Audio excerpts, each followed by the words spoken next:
ڕۆژی هەینی ڕابردوو بەرپرسانی ئەمریکا ڕایگەاندبوو دۆناڵد ترەمپ لە گوتارێکیدا کە ڕۆژی چوارشەممە پێشکەشی دەکات پێداگیری لەسەرەوە دەکات کە قودس بە پایتەختی ئیسرائیل بناسێنێت. هەرچەندە دووشەمە کۆشکی سپی ڕایگەاند کە سەرۆکی ئەمریکا بڕیارەکەی لەبارەی گواستنەوەی باڵوێزخانەی ئەمریکا لە تەلەبیب بۆ قودس دواخستووە، بەڵام ئەم دەنگوەیە کاردانەوەی توند و خێرای وڵاتانی ناوچەکە و جیهانی لێکەوتەوە. محمود عباس سەرۆکی دەسەڵاتدارەتی فەڵەستین سەبارەت بەم پێشاتە پەیوەندیەکی تەلەفۆنی لەگەڵ ئیمانوێل ماکرۆن سەرۆکی فەڕەنسا ئەنجامدا. میدیاکانی فەڵەستین ئاشکران کرد لەم پەیوەندیە تەلەفۆنیەدا محمود عباس لێکەوتەکانی یەگەری ناساندنی قودس وەکو پایتەختی ئیسرائیل لەگەڵ گواستنەوەی باڵوێزخانەی ئەمریکا بۆ قودسی لەگەڵ ماکرۆن تاو توێ کردووە.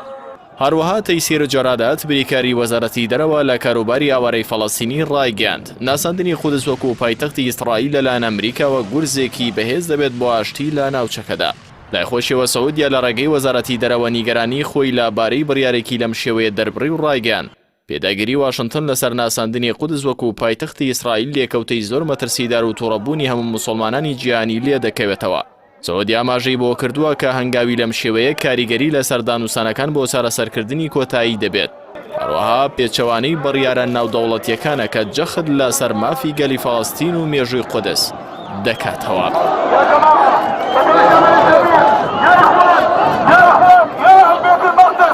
لای خۆشەوە کۆمکاری عەرەبی کۆبوونەوەیکی بەپەلەی سەبارەت بەو پێشاتە ئەنجامدا و ئەحمەد ئەبوغێت ئەمینداری گشتی کۆمکاری عەرەبی هۆشداریدا لەبارەی یاریکردن با چارەنووسی قودس و ڕایگەاند ئەم هەنگاوە تووڕەبوون و دوژمنکاری و قین بە دوای خۆیدا دەهێنێت. ئەبوڵخێت وتیشی هەنگاونانی لەم شێوەیە لەوانەیە ببێتە مای لێناوبردنی ڕۆڵی نابژیوانی ئەمریکا بۆ زیندووکردنەوەی پرۆسەی ئاشتی نێوان فەڵەستین و ئیسرائیل. Amerika'nın Kudüs'ü İsrail'in başkenti olarak tanıma kararı almaya hazırlandığı هەرچی ڕەجەب تەیب ئەردۆغان سەرۆکۆماری تورکیا شەوەشداریدا ترەمپ و ڕایگەاند قودس هێڵی سووری موسڵمانانە. ئەردۆغان وتی وەکو سەرۆکی ئەم خولەی ڕێکخراوی هاریکاری ئیسلامی تا کۆتایی چاودێری ئەم بابەتە دەکەین. لە سەراستی وڵاتانی مەغریبیش ئەحمەد ویهمام سەرۆکی ژووری چاودێری مەغریب لە دژی پرۆسەی ئاساییبوونەوەی لەگەڵ ئیسرائیل ڕایگەاند ئەگەر ئەمریکادان بە شاری قودس وەکو پایتەختی ئیسرائیلدا بنێ ئەوە هەموو موسڵمانان لە دژی ئەم بڕیارە دەوەستنەوە. ویهمام وتیشی سەرۆکەکانی پێشووی ئەمریکاش بڕیاری ئەوان دەرکردبوو کە باڵوێزخانەی ئەمریکا بۆ شاری قودس بگوازێتەوە و ئەو شارە وەکو پایتەختی ئیسرائیل بناسرێ، بەڵام هیچ کامێکیان ئەم بڕیاری جێبەجێ نەکرد. A way must be found through negotiations to resolve the status of Jerusalem as the future capital of both states.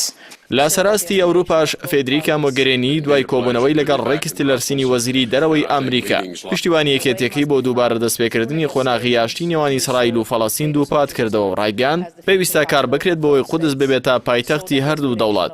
مۆگەرێنی جەختی لەوە کردەوە کە پێویستە لایەنەکان واز لەو هەوڵانە بهێنن کە زیان بە خۆناغی ئاشتی لە ڕۆژهەڵاتی ناوەڕاست دەگەیەنێت.